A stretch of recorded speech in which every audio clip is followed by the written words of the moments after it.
Sa isang tahimik na bayan na matatagpuan sa gilid ng kagubatan, nag-uumapaw ang mga kwento ng kababalaghan at hiwaga. Dito, nabubuhay ang mga tao na may takot at paggalang sa mga albularyo, mga sinaunang manggagamot na may malalim na kaalaman sa mga lihim ng kalikasan at ng mundo ng espiritu. Ang kanilang kakayahan sa pagpapagaling at paglaban sa mga nilalang mula sa dilim ay hindi lamang nagmula sa kanilang kaalaman sa medisina, kundi pati na rin sa mga sinaunang ritual na ipinasa mula sa mga ninuno. Ngunit sa kabila ng kanilang lakas, ang kanilang pinakamalaking pagsubok ay hindi lamang sa pagpapagaling ng mga sugatang katawan, kundi sa paglaban sa mga nilalang na nagtatago sa dilim, ang mga aswang. Ang aswang, isang nilalang mula sa mga kwento at alamat, ay isang masamang espiritu na kilala sa kanilang kakayahang magbago ng anyo at maghasik ng takot sa mga komunidad. Hindi lamang sila nagiging mga halimaw na kagaya ng aso, pusa, o kahit buwaya, kundi maaari rin nilang manipulahin ang mga tao, kaya't ang kanilang presensya ay nagpapalakas ng takot sa buong bayan. Ngunit ang aswang na ngayon ay naglalakad sa bayan ay iba, hindi siya isang ordinaryong nilalang lamang. Kasama niya ang isang alagad, isang buwaya na may hindi maipaliwanag na koneksyon sa kanya. Ang buwaya na ito ay hindi tulad ng mga karaniwang hayop. Siya ay isang alagad ng aswang, isang minyon na may kakaibang lakas at liksi. Si alagad na buwaya, tulad ng aswang, ay may mga kahanga-hangang kakayahan na hindi alam ng mga tao. Ang buwaya ay hindi lamang isang hayop, siya ay may koneksyon sa madilim na kapangyarihan na kumokontrol sa aswang, at sa tuwing sila ay magkasama, ang kanilang puwersa ay nagiging mas malakas at mas mapanira. Ang mga tao ng bayan ay unti-unting nakakaramdam ng takot, habang ang aswang at ang buwaya ay nagiging sanhi ng pagkawasak at pagkabalisa sa paligid. Ang mga albularyo, na matagal nang nagsanay upang labanan ang mga nilalang tulad ng aswang, ay nagtipon upang magplano ng isang kontrahakbang. Pinangunahan sila ng isang matandang albularyo na may malalim na kaalaman sa mga sinaunang pamamaraan at mga orasyon. Siya ang tagapagtanggol ng bayan, at ang kanyang misyon ay hindi lamang upang protektahan ang mga tao mula sa sakit at pinsala, kundi upang harapin ang anumang uri ng kasamaan na dumating mula sa dilim. Sa kanyang gabay, ang mga albularyo ay nagsimula ng isang mahaba at masalimuot na paghahanda. Bawat isa sa kanila ay may partikular na papel na ginagampanan, may mga nag-aalaga ng mga halamang gamot, may mga nag-ipon ng mga banig ng ritual, at may mga nag-aaral ng mga sinaunang teksto na magagamit laban sa mga aswang. Ang kanilang layunin ay magsanib puwersa at maghanda para sa pinakamalupit na laban ng kanilang buhay. Habang ang mga albularyo ay nag-aasikaso sa kanilang paghahanda, ang bayan naman ay nagsimula ng magdalamhati. Isang gabi, isang malakas na sigaw ang narinig mula sa kabubatan, na siyang naging hudyat ng pagdating ng aswang at ng alagad na buwaya. Sa ilalim ng liwanag ng buwan, ang dalawang nilalang ay naglakbay patungo sa bayan, iniiwasan ang mga mata ng mga tao. Ngunit sa bawat hakbang ng aswang at ng buwaya, ang hangin ay nagiging malamig at ang mga hayop ay tahimik. Isa itong senyales na ang kasamaan ay dumating na. Habang ang mga albularyo ay nagsasagawa ng mga ritual sa kanilang templo, ang presensya ng mga nilalang na ito ay naging mas matindi. Ang mga tao ng bayan ay nagsimulang magtago at magsalita ng mga dasal. Ang takot na dulot ng aswang at buwaya ay unti-unting sumasakop sa bawat sulok ng kanilang buhay. Ang pagkasira ng kanilang komunidad ay nagsimula ng magbanta, at ang mga albularyo ay alam na ang oras ng laban ay malapit na. Ang kwento ng aswang at ng alagad na buwaya ay nagsisimula pang magbukas ng isang malupit na laban, kung saan ang mga albularyo ay magsisilbing tagapagtanggol ng bayan, at ang aswang na may kasamang buwaya ay magtatangka upang sugurin ang lahat ng nasa kanilang landas. Ngunit hindi lamang ang katawan ng tao ang magiging hamon para sa mga albularyo, ang kanilang pananampalataya, lakas ng loob, at kaalaman ay susubukin din sa mga susunod na kabanata. Habang ang mga albularyo ay patuloy na nagtitipon sa gitna ng bayan, ang bawat isa sa kanila ay may misyon, isang misyon na mas mahalaga kaysa sa anumang laban na kanilang hinarap. Hindi lamang ito tungkol sa paghahanda ng mga gamot o pagsasagawa ng mga orasyon, kundi ang paghahanda ng kanilang mga kaluluwa at isipan upang tumayo laban sa isang puwersa na hindi pa nila nararanasan. Ang labanan ay hindi lamang magiging pisikal, kundi espiritual at mental din. Ang mga albularyo, sa ilalim ng pamumuno ng kanilang matandang guro, ay nagsimula ng masusing paghahanda upang labanan ang aswang at ang alagad nitong buwaya. Ang matandang albularyo, si Mang Juan, ay isang tao na may mga karanasan sa pakikisalamuha sa mga nilalang mula sa dilim. Siya ay isang bihasang mangukit ng mga amulet at talisman na may kapangyarihan laban sa mga aswang. Ang kanyang mga kamay, na dati bihasa sa pagpapagaling ng mga sugat, ay ngayon ay nagsisilbing tagapagtanggol laban sa mga puwersa ng kasamaan. Si Mang Juan ay nagsimula sa pamamagitan ng pagsasagawa ng isang ritual upang magdasal sa mga espiritu ng mga ninuno. Ang kanyang mga kasamahan ay nagsimulang maghanda ng mga halamang gamot na ginagamit sa pagpapalakas ng katawan at isipan. Ang mga halamang ito ay hindi lamang panggamot, kundi may mga espesyal na kapangyarihan na makakatulong sa mga albularyo upang makita ang mga nilalang ng dilim, pati na rin upang mapigilan ang mga aswang sa kanilang kasamahan. Bawat halamang ito, sabi ni Mang Juan sa kanyang mga albularyo, ay may lakas na higit pa sa isang ordinaryong gamot. Ito ay mga sinaunang likas na puwersa na ating pinapalakas upang magamit sa mga panahon ng kagipitan. Ang mga albularyo ay nagsimulang magtanim ng mga halamang tulad ng bawang, labanos, at santol, pati na rin ang mga halamang may amoy na makakapagtaboy sa mga aswang. Isa sa mga pinakaimportanteng hakbang sa kanilang paghahanda ay ang paggawa ng mga amulet, maliliit na anting-anting na isinusuong ng bawat albularyo upang magbigay ng proteksyon. Ang mga amulet na ito ay isinusuong sa loob ng kanilang kasuotan, at bawat isa ay may pangalan ng isang espiritu ng tagapagtanggol ng bayan na nagbigay ng proteksyon sa kanila sa mga nakaraang taon. Bilang karagdagan sa mga amulet, ang mga albularyo ay nagsagawa ng mga ritual ng kalinisan. Ang bawat albularyo ay dumaan sa isang malalim na pagninilay upang linisin ang kanilang mga kaluluwa mula sa anumang negatibong enerhiya. Ang mga aswang at iba pang masamang espiritu ay may kakayahang makapasok sa isang tao kung ito ay mahina o may mga hindi malinis na enerhiya. Ang mga albularyo ay nagsagawa ng isang uri ng pagninilay upang matiyak na ang kanilang espiritu ay malinis at handa sa anumang pagsubok. Si Mang Juan, na may pinakamalalim na kaalaman sa mga ritual ng proteksyon, ay nagsagawa ng isang espesyal na seremonya sa ilalim ng liwanag ng buwan. Ang kanyang mga kasamahan ay nagsimula ng isang awit na tinatawag nilang Salmo ng Paglilinis, isang awit na ginagamit nila upang palakasin ang kanilang mga puwersa laban sa dilim. Habang kumakanta, ang mga albularyo ay nagtipon sa isang bilog, at si Mang Juan ay nagsimula ng isang dasal na nagpasimula ng isang proteksyon na hindi pa nila nararanasan. Ang mga albularyo ay nagsimula ring magpraktis ng mga laban. Bagamat hindi ito ang pangunahing layunin ng kanilang paghahanda, ang mga kasanayan sa pakikipaglaban gamit ang mga espada at patalim ay mahalaga. Ang mga aswang ay hindi lamang nakabase sa kanilang kapangyarihan sa mahika, kundi marunong din silang makipaglaban gamit ang mga kasanayan sa martial arts. Sa ilalim ng tutok ng matandang albularyo, ang bawat albularyo ay nagsanay ng mabilisang pag-atake at pagdepensa upang maging handa sa anumang laban. Sa isang tabi, may mga albularyo naman na nagsimulang magbasa ng mga sinaunang aklat at mga kasulatan.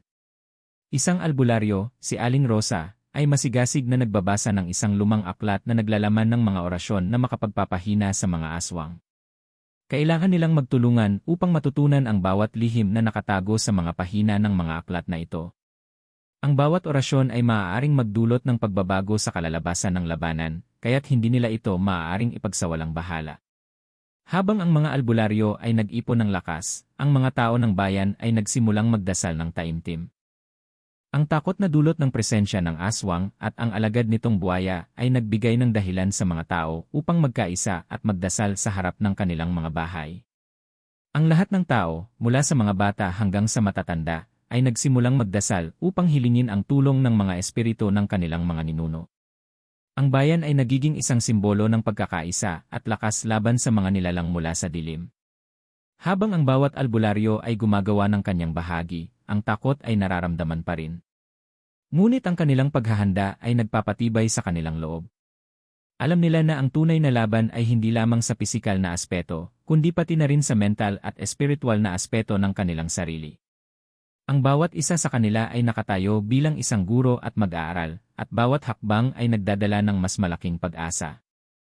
Sa sandaling natapos ang kanilang paghahanda, ang mga albularyo ay nakatakdang humarap sa pinakamalupit na pagsubok ng kanilang buhay, ang pagharap sa aswang at ang alagad nitong buwaya. Sa isang madilim na gabi, isang malamig na hangin ang dumaan sa buong bayan, at ang mga tao ay nagsimulang mag-alinlangan. Ang mga ilaw sa mga tahanan ay nagsimulang magdilim, at isang hindi maipaliwanag na katahimikan ang bumalot sa buong komunidad. Sa mga oras na yon, ang mga albularyo ay natapos na sa kanilang paghahanda. Ngunit hindi nila inaasahan na ang pagdating ng aswang at ang alagad nitong buwaya ay magaganap ng mas mabilis at mas masahol kaysa sa kanilang iniisip. Ang unang senyales ng kanilang pagdating ay isang kakaibang tunog ng mga hayop sa kabubatan. Ang mga ibon ay biglang nanahimik at ang mga hayop sa kabundukan ay nagsimulang magtakbuhan na parang may isang napakalaking puwersa na nagpapalaganap ng takot. Ang mga batang naglalaro sa labas ay mabilis na pinatawag ng kanilang mga magulang at pinaloob sa mga bahay, habang ang mga matatanda ay nagsimulang magdasal ng taimtim. Ang mga ito ay mga senyales na ang kasamaan ay malapit nang dumating. Habang ang bayan ay nagkakagulo at ang mga tao ay nagsimulang magtakbuhan at magtago, sa kabubatan ay naglakad na ang aswang at ang kanyang alagad na buwaya. Ang aswang ay may kakayahang magbago ng anyo, ngunit sa gabing iyon, siya ay nagpakita sa kanyang pinakamalupit na form, isang malaki at nakakatakot na halimaw na may katawan ng tao, ngunit may mukha ng isang aso na puno ng pangil, at may mga pangil na tumagos sa ilalim ng kanyang mga mata. Ang kanyang mga mata ay nagliliwanag sa dilim, na parang mga alitaptap na nagliliwanag ng isang madilim na lihim. Ang kanyang amoy ay matinding mabaho, at ito ay may kakayahang magdulot ng panlalabo ng mga mata at pagkahilo sa mga hindi handang magtanggol laban sa kanya. Ang alagad na buwaya sa kabilang banda ay mas nakakatakot. Ang buwaya ay may katawan ng isang malaking reptilya, ngunit ang pinakamalupit sa lahat ay ang katotohanan na ito ay may mga mata na kumikislap ng pula at may kakayahang magbago ng anyo. Habang ang mga tao sa bayan ay nagtatago at nagsimulang magdasal, ang buwaya ay nagsimulang maghanap ng mga biktima upang patagilid na patayin. Habang ang aswang at ang buwaya ay nagsasagawa ng kanilang terorismo sa bayan, ang mga albularyo ay nagsimulang magtulungan upang magplano ng kanilang unang hakbang. Ang matandang albularyo, si Mang Juan, ay pinangunahan ang kanilang grupo. Ang pinakamahalaga sa ngayon ay maghanda tayo ng isang depensa, sabi ni Mang Juan. Kung hindi tayo mag-iingat, wala tayong laban. Agad na ipinamahagi ni Mang Juan ang mga amulet at mga ritual ng proteksyon sa kanyang mga kasamahan. Ang bawat albularyo ay nagsuot ng kanilang anting-anting at nagsimulang magdasal upang magpagaan ang kanilang lakas. Ang ilan sa kanila ay nagtakda ng mga spell upang ipagtanggol ang bayan, habang ang iba ay nagsimula ng magtago sa mga estratehikong lugar upang maghanap ng pagkakataon upang mag-atake. Sa isang sulok ng bayan, si Aling Rosa at ang kanyang mga kasamahan ay nagtipon at nagsimulang magdasal ng isang sinaunang orasyon na sinasabing may kakayahang magpahina sa puwersa ng mga aswang. Hindi natin alam kung gaano katindi ang kanilang kapangyarihan, sabi ni Aling Rosa, habang pinapalakas ang kanyang boses sa mga kasamahan. Ngunit dapat tayong magdasal at magsanib puwersa. Ang aming mga kasanayan sa paglaban sa mga ganitong nilalang ay masusubok. Magtulungan tayo at sama-sama nating matatalo ang aswang. Ngunit sa kabila ng kanilang mga paghahanda, ang presensya ng aswang at ang buwaya ay nagbigay ng matinding takot sa bayan. Habang ang mga albularyo ay nagsasagawa ng kanilang mga ritual, ang aswang at ang kanyang alagad ay patuloy na umaatake, nakakakita ng mga mahihinang biktima sa bawat sulok ng bayan. Isa sa mga unang biktima ay si Mang Tino, isang matandang mangukit ng kahoy, na natagpuan ang sarili sa harap ng aswang habang siya ay naglalakad sa dilim. Si Mang Tino ay agad na tinangka ng aswang, na sinadyang magtago sa anyo ng isang matandang mangukit ng kahoy upang linlangin siya. Ngunit hindi agad nakaligtas si Mang Tino. Ang kanyang mga huling sigaw ay narinig ng mga tao, at ito ay naging senyales ng kanilang takot. Ang aswang ay patuloy na gumagala at naghahasik ng takot sa buong bayan. Ang labanan ay nagsimula ng matindi. Ang mga albularyo ay nagsimulang magtulungan at gumamit ng kanilang mga kagamitan, amulet, at orasyon upang depensahan ang kanilang bayan. Ngunit ang aswang, na may alagad na buwaya, ay hindi madaling mapigilan. Ang alagad na buwaya ay nagsimulang manghuli ng mga tao sa gabi, gamit ang kanyang malalaking pangil at mabilis na pagdalaw. Ang kanyang pangil ay matalim, at ang kanyang mga mata ay kumikislap ng pula, habang ang mga tao ay nagtatago. Dahil dito, ang mga albularyo ay napilitang magtulungan at maghanap ng paraan upang pawiin ang kasamaan na dumating sa kanilang bayan. Ang aswang at buwaya ay may lakas, ngunit hindi nila alam na ang albularyo ay hindi lamang magtatanggol gamit ang mga pangkaraniwang kagamitan. Ang kanilang mga kaalaman sa sinaunang kasanayan ay magsisilbing kanilang pinakamalaking kalasag. Habang ang dilim ng gabi ay patuloy na bumabalot sa buong bayan, ang takot ay kumalat mula sa bawat tahanan patungo sa bawat kanto ng kalsada. Ang mga albularyo ay nagtipon sa isang lugar sa gitna ng bayan, naghahanda para sa kanilang unang laban sa aswang at ang alagad nitong buwaya. Alam nilang hindi magiging madali ang laban, ngunit ang bawat isa ay determinado. Nasa kanilang mga kamay ang kaligtasan ng buong komunidad. Si Mang Juan, bilang pinuno ng grupo, ay nagsimula ng mga huling paghahanda.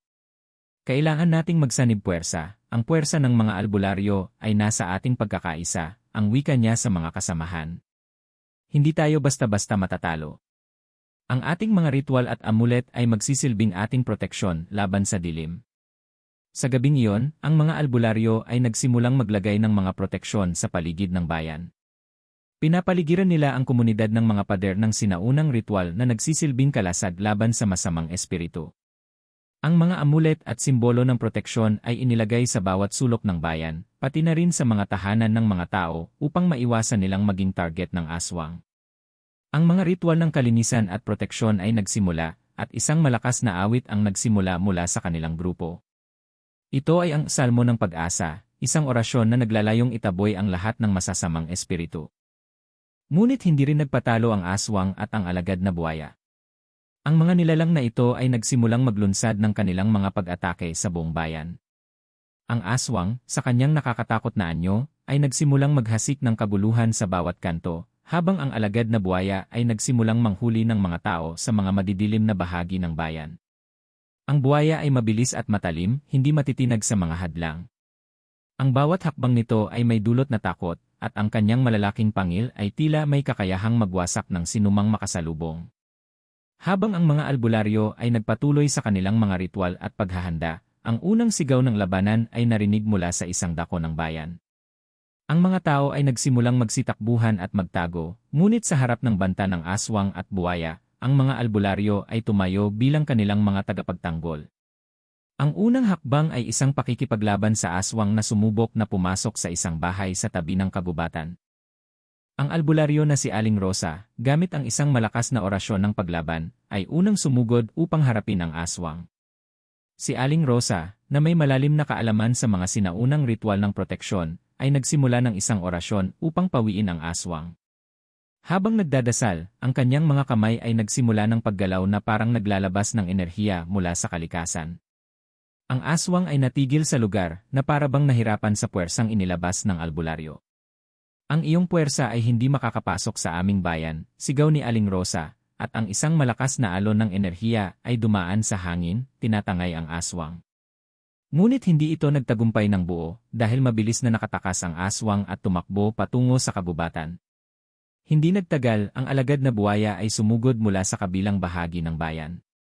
Ang buwaya, na may kakayahang magbago ng anyo, ay lumabas sa anyo ng isang malaking nilalang na may katawan ng reptilya at mga pangil na nakakatakot. Mabilis itong dumaan at dumaan sa mga kabahayan, pinipilit manghuli ng mga tao. Ang mga albularyo ay nagtipon upang harapin ang nilalang, ngunit natutok sila sa pagtatanggol sa bayan mula sa panganib na dulot ng buwaya.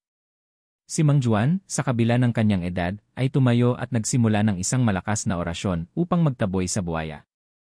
Ang kanyang mga mata ay kumikislap, at ang kanyang kamay ay nagsimulang magsagawa ng isang sinaunang ritual na nagpapaigting sa puwersang taglay ng kanilang grupo. Ang aming bayan ay hindi magigigi, sigaw ni Mang Juan, at nagsimula ang isang malakas na alon ng enerhiya na nagpatibay sa pader ng proteksyon ng bayan.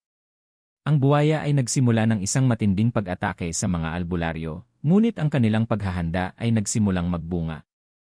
Isang albularyo, si Ginoo Felipe, ay gumamit ng isang talisman na may kakayahang magbukas ng pader ng proteksyon. Ang puwersa ng buwaya ay natabig, at ang albularyo ay mabilis na nakapagbigay ng isang malupit na atake sa pamamagitan ng isang aspen na espada. Ang espada ay may mga inskripsyon mula sa mga sinaunang ritual, at ang bawat pag-ikot nito ay nagdudulot ng malalakas na alon ng enerhiya.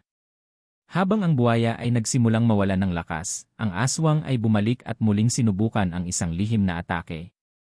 Ngunit ang mga albularyo ay handa na. Sa pamamagitan ng mga amulet at orasyon, nagsimula silang magsanib puwersa upang mapigilan ang mga nilalang. Ang labanang ito ay nagsilbing unang hakbang upang mapagtibay ang kanilang determinasyon. Hindi pa tapos ang laban, ngunit ang mga albularyo ay nagsimula ng makakuha ng kalamangan. Matapos ang unang matinding labanan, napagtanto ng mga albularyo na ang aswang at ang buwaya ay hindi basta-basta matatalo. Ang laban ay malayo pa, at ang lakas ng mga nilalang na kanilang kinakalaban ay tila higit pa sa kanilang mga inaasahan. Gayunpaman, ang mga albularyo, sa kanilang pagkakaisa at taimtim na pananampalataya sa kanilang mga kasanayan, ay nagsimulang magsagawa ng mas malalim na mga ritual upang palakasin ang kanilang mga puwersa. Si Mang Juan, bilang pinakamataas na leader ng grupo, ay nakaramdam ng matinding pasanin. Hindi lamang siya ang nagdadala ng responsibilidad sa mga kasamahan, kundi siya rin ay may misyon na magturo ng mas makapangyarihang mga kaalaman at kasanayan. Ang puwersa ng mga aswang ay nagmula sa madilim na mundo, sabi ni Mang Juan. Kailangan nating magsanib puwersa at maghanap ng mga lihim na kapangyarihan mula sa ating mga ninuno. Ang mga albularyo ay nagtipon sa isang malalim na bahagi ng kagubatan upang magsagawa ng isang ritual na matagal nang nakalimutan, isang ritual na magbibigay sa kanila ng mas mataas na antas ng lakas. Si Mang Juan, bilang guro ng mga albularyo, ay nagsimulang magbukas ng mga sinaunang aklat ng orasyon at mga kasulatan. Ang bawat aklat ay may mga lihim na naglalaman ng mga sinaunang kaalaman tungkol sa pakikipaglaban sa mga nilalang mula sa dilim. Isa sa mga pinakamahalagang ritual na ipinakita ni Mang Juan ay ang ritual ng pagkakaisa. Ang ritual na ito ay magbibigay sa bawat albularyo ng mas mataas na koneksyon sa espiritu ng kalikasan at sa kanilang mga ninuno. Ang bawat kasamahan ay kailangang magsagawa ng malalim na meditasyon at dasal upang matutunan ang mga sinaunang kasanayan ng mga albularyo. Sa pamamagitan ng ritual na ito, ang bawat isa sa kanila ay magiging mas malakas at mas handa sa susunod na pagsubok. Habang ang mga albularyo ay nagsasagawa ng ritual, ang ilang mga kasamahan ay nagsimulang mag-eksperimento sa mga bagong uri ng amulet na may mas matinding kapangyarihan. Si Aling Rosa, na isa ring bihasang albularyo, ay nagdisenyo ng mga bagong anting-anting na naglalaman ng mga nilalang ng kalikasan, mga espiritu ng mga puno, hangin at tubig. Ang mga anting-anting na ito ay magsisilbing proteksyon laban sa mga aswang at iba pang nilalang mula sa dilim. Hindi rin pahuli si Ginoo Felipe na nagsimula ng eksperimento sa paggamit ng mga halamang gamot na matagal nang ginagamit ng mga ninuno ng bayan. May mga halamang may kakayahang magbigay ng dagdag na lakas sa katawan at isipan. Ang mga halamang ito ay may natural na kakayahang magbigay ng proteksyon laban sa mga masasamang espiritu. Pinili nila ang ilang espesyal na halaman na maaaring gamitin bilang potion na magbibigay lakas at proteksyon laban sa aswang at buwaya. Sa paglipas ng mga araw, ang mga albularyo ay nagsimulang magpakita ng mga bagong kasanayan. Ang kanilang mga mata ay kumikislap sa liwanag ng mga ritual na kanilang isinagawa, at ang kanilang katawan ay nagsimulang magningning sa ilalim ng sinag ng araw. Ang mga amulet na kanilang isinusuong ay naglalabas ng kakaibang enerhiya, isang enerhiya na magbibigay sa kanila ng proteksyon at lakas laban sa kanilang mga kalaban. Ang pinakahuling hakbang ay ang pagtutok sa isang lihim na puwersa na matagal nang nakatago sa kanilang mga kaluluwa, isang puwersang hindi nila alam na mayroon sila. Sa isang malalim na pagninilay, si Mang Juan ay nagsimulang magdasal at magtawag ng mga espiritu ng mga albularyo na pumanaw na. Ang inyong mga kaluluwa ay magbibigay gabay at lakas sa amin, wika ni Mang Juan, habang ang kanyang katawan ay nagningning sa ilalim ng liwanag ng buwan. Ang inyong mga puwersa ay magsisilbing tulay upang mapagtagumpayan namin ang dilim. Mabilis na nagsimulang magbago ang hangin sa paligid ng bayan, at isang kakaibang lakas ang nagsimulang lumaganap.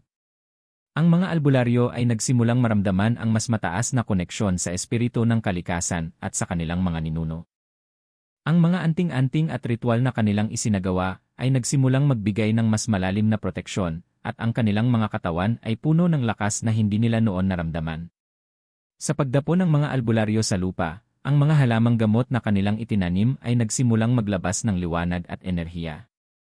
Samantala, ang aswang at ang alagad nitong buwaya ay patuloy na umaatake, ngunit napansin nilang unti-unting lumakas ang mga albularyo. Ang mga nilalang ng dilim ay nagsimulang magdalang takot sa puwersa ng mga albularyo. Alam nilang hindi nila kayang tapatan ang bagong lakas ng mga albularyo, ngunit patuloy silang nagsusumikap upang maghanap ng mga kahinaan. Sa kabila ng patuloy na banta mula sa aswang at buwaya, ang mga albularyo ay nagpakita ng isang hindi inaasahang lakas. Ang mga bagong ritual, mga amulet, at ang pag-akyat sa espiritual na antas ay nagsimulang magbigay ng pag-asa sa bayan. Ang mga albularyo ay handa na para sa susunod na pagsubok, at ang kanilang mga kaluluwa ay puno ng lakas upang ipagtanggol ang kanilang bayan mula sa mga nilalang ng dilim. Dahil sa patuloy na pag-angat ng lakas ng mga albularyo, ang aswang at ang buwaya ay nagsimulang magpakita ng mga palatandaan ng takot at panghihina. Gayunpaman, alam nilang hindi pa tapos ang laban. Bagamat ang mga albularyo ay pinalakas na ng mga sinaunang ritual, ang aswang, na may matinding kapangyarihan mula sa dilim, ay hindi madaling magpasuko. Ang alagad nitong buwaya, na matalim at mabagsik, ay handa pa ring ipagpatuloy ang kanilang pag-atake. Ang bayan ay nagmistulang isang labanan ng buhay at kamatayan. Habang ang mga albularyo ay nagsasagawa ng mga ritual at nagsasanib puwersa, ang aswang at ang buwaya ay muling pumasok sa bayan upang maghasik ng takot. Sa gabing iyon, isang huling salpukan ang naganap na magtatakda ng kapalaran ng bawat isa. Bilang paghahanda sa huling labanan, nagsama-sama ang mga albularyo at pinili nilang ipatupad ang pinakapayak ngunit pinakamakapangyarihang ritual ng lahat, ang ritual ng pagbabalik ng liwanag. Ang ritual na ito ay isang sinaunang dasal na may kakayahang magpatalsik ng mga nilalang mula sa dilim at magbalik ng liwanag sa isang lugar na napuno na ng kasamaan. Nagsimula ito sa isang sagradong lugar sa bayan kung saan nagsimula ang lahat ng mga sinaunang kasanayan ng mga albularyo. Si Mang Juan at ang iba pang mga albularyo ay nagsimula ng ritual, at ang kanilang mga kamay ay nagsimulang magpaloob ng enerhiya mula sa kalikasan. Ang hangin ay humaplos sa kanilang mga balat, at ang mga puno ay nag-umapaw ng enerhiya na nagbigay daan sa isang malalim na kalakasan. Habang ang bawat isa ay nagdasal at nagsagawa ng mga orasyon, ang kanilang mga katawan ay nagsimulang magningning ng maliwanag na liwanag, na tila isang pader ng enerhiya na nagsimula ng ipagtanggol ang buong bayan mula sa aswang at buwaya. Ang mga albularyo, sa kanilang pinagsamang lakas, ay nakatagpo ng isang daan upang magpadala ng isang malaking alon ng enerhiya na naglalabas ng mga sinag mula sa ilalim ng lupa. Ang mga sinag na ito ay nagbigay liwanag sa buong bayan, at ang takot na dulot ng aswang at buwaya ay nagsimulang maglaho. Mabilis na nawalan ng lakas ang mga nilalang ng dilim, at napansin nilang hindi nila kayang patagilid na pagtagumpayan ang puwersa ng mga albularyo. Dahil sa pagsasanib ng mga puwersa ng mga albularyo at ang liwanag ng kanilang espiritu, ang mga aswang at buwaya ay nagsimulang maglaho sa dilim. Ang kanilang mga katawan ay nagsimulang magbago, at ang kanilang masamang anyo ay natunaw sa hangin. Habang ang mga albularyo ay patuloy sa kanilang ritual, isang malakas na sigaw ng tagumpay ang narinig mula sa kanilang grupo. Ang mga nilalang mula sa dilim ay naitaboy na. Sa huling bahagi ng labanan, ang mga albularyo ay nakaranas ng isang hindi malilimutang karanasan. Ang liwanag na nagmula sa kanilang mga katawan ay hindi lamang nagbigay proteksyon, kundi nagbalik din ng sigla at lakas sa buong bayan. Ang mga tao, na nakatagilid at nagtakip ng kanilang mga mata mula sa takot, ay nagsimulang magbunyi. Isang malakas na alon ng enerhiya ang nagdulot ng pagpapalakas ng kalikasan, at ang mga halaman, puno, at hayop ay nagsimulang magbukas muli sa liwanag. Si Mang Juan, na naglalabas ng huling dasal, ay tumingala sa langit. Sa ilalim ng mga bituin, siya at ang iba pang mga albularyo ay nagdasal ng pasasalamat sa mga espiritu ng kalikasan at sa kanilang mga ninuno. Ang liwanag ng katotohanan ay muling nagbalik sa ating bayan, wika ni Mang Juan, ang kanyang boses ay puno ng pasasalamat at paggalang. Ang mga nilalang ng dilim ay hindi makakatalo sa liwanag ng ating pagkakaisa. Habang ang mga albularyo ay nagpasalamat sa mga espiritu, ang buong bayan ay nagbunyi. Ang mga tao ay nagsimulang magtipon sa kalye at magdasal ng pasasalamat. Ang mga pamilya ay nagyakapan, at ang mga bata, na dating natatakot, ay nagsimulang maglaro muli sa mga kalsada. Ang buhay, na sa loob ng ilang linggo ay napuno ng takot at dilim, ay muling nagbalik sa kaligayahan at kapayapaan. Ang aswang at ang buwaya, sa kanilang huling pagtatangka, ay naging bahagi na lamang ng kasaysayan. Ang kanilang puwersa ng dilim ay naglaho, at ang liwanag na nagbalik sa bayan ay naging simbolo ng pag-asa, pagkakaisa, at lakas ng mga albularyo at ng buong komunidad. Matapos ang matinding laban, ang mga albularyo at ang buong bayan ay nagdiwang ng kanilang tagumpay. Ang kaligtasan ng komunidad ay naibalik, at ang mga nilalang mula sa dilim ay wala na sa kanilang mga buhay. Subalit, sa kabila ng pagdiriwang, ang mga albularyo ay nagbigay ng isang mahalagang paalala sa buong bayan. Ang pakikibaka laban sa masama ay hindi natatapos sa isang araw o isang labanan lamang. Ang mga albularyo ay nagsalita ng taimtim at may takot sa puso upang ipaalala sa lahat ang kahalagahan ng patuloy na pag-ingat at pagpapalakas ng espiritu ng bayan. Si Mang Juan, na siyang pinuno ng mga albularyo, ay tumayo sa harap ng mga tao at nagsalita. Ang tagumpay natin laban sa mga aswang at buwaya ay isang paalala na ang dilim ay hindi nawawala magpakailanman. Ang laban na ito ay isang patunay na ang puwersa ng liwanag at kabutihan ay laging magtatagumpay, ngunit ito ay nangangailangan ng pagsisikap, pananampalataya, at pagkakaisa. Habang ang bayan ay patuloy na nagdiriwang, nagsimula ring magsagawa ang mga albularyo ng mga karagdagang ritual upang mapanatili ang kaligtasan ng komunidad. Isang malaking seremonya ng pasasalamat ang isinagawa, kung saan ang mga tao mula sa bawat sulok ng bayan ay nagtipon upang magdasal at magbigay ng pasasalamat sa mga espiritu ng kalikasan at mga ninuno na tumulong sa kanilang laban. Ang mga ritual na ito ay nagbigay ng dagdag na proteksyon at nagpatibay sa pagkakaisa ng buong bayan. Ngunit sa likod ng lahat ng kasiyahan, ang mga albularyo ay patuloy na nagmamasid at nagsagawa ng mga pangangalaga upang matiyak na hindi muling magbabalik ang mga nilalang ng dilim. Ang mga albularyo, sa kanilang karunungan, ay nagpatuloy sa pagtuturo sa mga kabataan ng mga sinaunang kasanayan at ritual upang mapanatili ang kaalaman at kasanayan sa komunidad. Pinipilit nilang tiyakin na walang matutulog sa kanilang mga kahinaan. Si Aling Rosa, isang bihasang albularyo, ay nagbigay ng mga simpleng payo sa mga kabataan, huwag kayong magsawang mag-aral ng ating mga tradisyon. Ang kalikasan at ang mga espiritu ng ating mga ninuno ay laging nandyan upang gabayan tayo, ngunit kailangan natin silang igalang at pahalagahan. Kasabay nito, ang buong bayan ay nagpatuloy sa kanilang araw-araw na buhay. Ang mga tao ay bumalik sa kanilang mga trabaho, ang mga magsasaka ay muling nagtanim ng mga pananim, at ang mga mangangalakal ay nagsimula ng kanilang mga negosyo. Ang mga kabataan ay nagsimula ulit sa kanilang mga paaralan, at ang mga pamilya ay nagtipon upang magsaluhan ng masarap na pagkain. Ang buhay ay muling bumangon mula sa mga pagkatalo at pagkalito na dulot ng mga nilalang mula sa dilim. Gayunpaman, hindi nakalimutan ng mga albularyo ang mahalagang aral mula sa kanilang mga karanasan. Isang linggo pagkatapos ng huling labanan, nagsagawa sila ng isang lihim na pagtitipon sa kabubatan, kung saan tinalakay nila ang mga hakbang na kailangan nilang gawin upang patuloy na palakasin ang komunidad. Si Mang Juan, bilang leader ng grupo, ay nagbigay ng mga plano at estratehiya kung paano mapapalakas ang bayan sa mga susunod na taon. Ang ating tagumpay ay hindi nangangahulugang tapos na ang laban. Ang mga aswang at buwaya ay hindi ang huling puwersa ng dilim na haharapin natin, wika ni Mang Juan. Kailangan nating patuloy na maghanda. Patuloy tayong mag-aral, magdasal, at magsanib puwersa upang mapanatili ang ating kaligtasan. Habang nagsasagawa ang mga albularyo ng kanilang mga plano, hindi rin nakalimutan ng mga tao sa bayan ang mga alituntuning itinuro nila. Ang bawat pamilya ay naglagay ng mga anting-anting sa kanilang mga tahanan, at ang mga kabataan ay patuloy na nag-aaral ng mga sinaunang ritual ng kaligtasan. Ang bayan ay nagsimula ring magkaroon ng mga buwanang seremonya ng pasasalamat, kung saan ang buong komunidad ay nagtipon upang magdasal, mag-alay, at magsanib puwersa sa patuloy na pagpapalakas ng kanilang bayan. Ang mga albularyo ay naging mga tagapagtanggol hindi lamang ng kanilang bayan, kundi ng lahat ng mga buhay sa kanilang paligid. Ang kanilang mga sakripisyo at kahusayan ay nagbigay ng walang katapusang liwanag at proteksyon sa komunidad. Ang mga kwento ng kanilang laban ay nagsimulang kumalat sa iba pang mga bayan at nayon, nagiging inspirasyon sa iba pang mga tao upang magkaisa at magtulungan sa paglaban sa dilim. Habang ang mga taon ay lumilipas, ang bayan ay nanatiling tahimik at ligtas mula sa mga panganib ng aswang at iba pang nilalang ng dilim.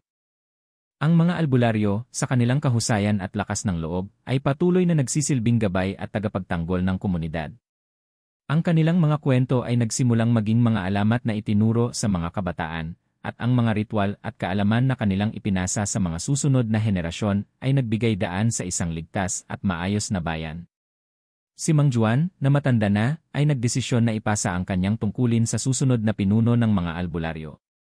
Sa isang taimtim na seremonya, ipinasa niya ang kanyang mga aklat ng kaalaman at mga ritual sa isang kabataang albularyo na ipinakita ang kahusayan at malasakit sa kanilang sining.